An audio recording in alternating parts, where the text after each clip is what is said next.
किस्मत का करिश्मा। बिजली की गड़गड़ाहट से आसमान फट सा गया था और बारिश की बूंदें जमीन पर मानो कहर बनकर गिर रही थी। शहर के बाहरी इलाके में एक पुरानी हवेली थी जो कई सालों से वीरान पड़ी थी। उस हवेली के अंदर एक धुंधले से कोने में एक लालटेन की हल्की रोशनी में राघव अपने कागज और कलम के साथ बैठा था। वह एक लेखक था, लेकिन पिछले कुछ समय से उसकी लेखनी में न तो प्रेरणा बची थी, न ही भावनाएं। राघव एक साधारण आदमी था। उसका जीवन उतार चढ़ाव से भरा था, लेकिन अब वह अपनी जिंदगी से थक चुका था।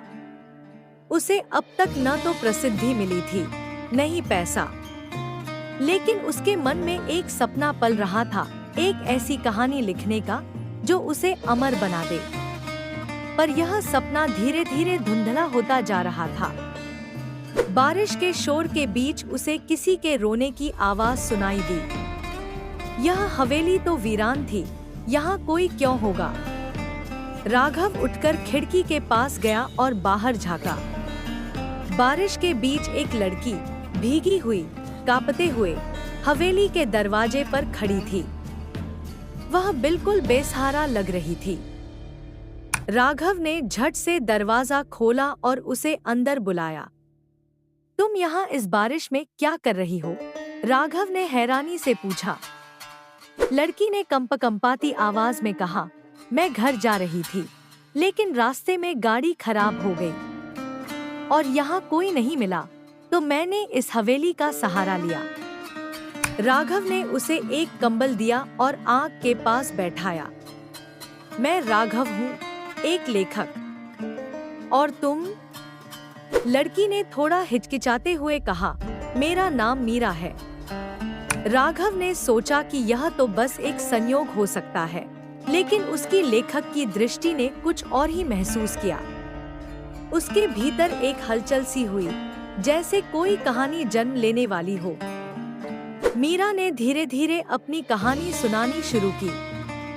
वह एक कलाकार थी जो रंगों और तूलिकाओं से अपनी भावनाओं को चित्रों में बदलती थी, लेकिन उसके जीवन में भी निराशा का एक दौर चल रहा था।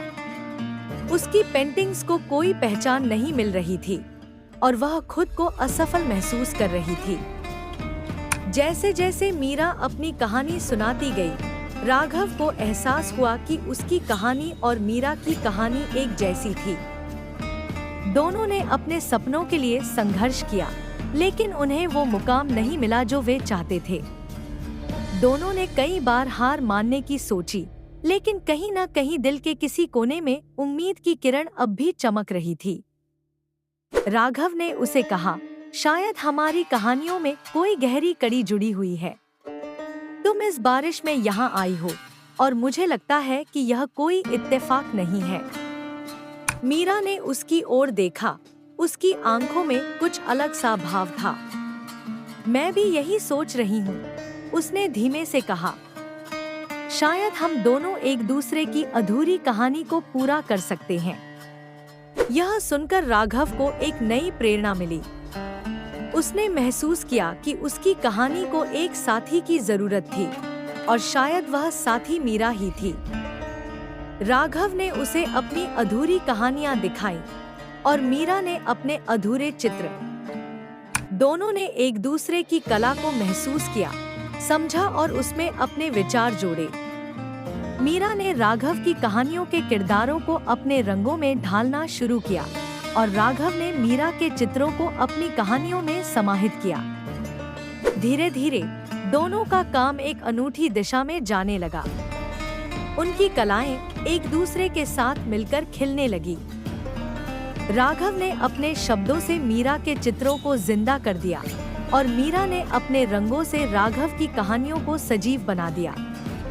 कई हफ्तों की मेहनत के बाद दोनों ने एक ऐसी कृति तैयार की जो अनोखी थी। यह सिर्फ एक कहानी नहीं थी, यह एक जीवन की झलक थी, उन सपनों की जो बिखरते बिखरते फिर से संवर गए थे। लेकिन एक दिन मीरा अचानक गायब हो गई। राघव ने उसे हर जगह ढूंढा, लेकिन उसका कोई पता नहीं चला। वह हवेली में उसके साथ बिताए उन लम्हों को याद करता रहा, लेकिन मीरा का कोई सुराग नहीं मिला। राघव के दिल में एक अजीब सी बेचैनी थी। उसने सोचा कि क्या मीरा सचमुच थी या वह बस उसकी कल्पना का हिस्सा थी। लेकिन मीरा के साथ बिताए हुए समय ने उसकी जिंदगी बदल दी थी। उसकी कहानी अब पूरी हो चुकी थी और वह कहानी उसकी सबसे बड़ी कृति बनने वाली थी। राघव ने उस कहानी को प्रकाशित किया और देखते ही देखते वह कहानी एक महाकाव्य बन गई।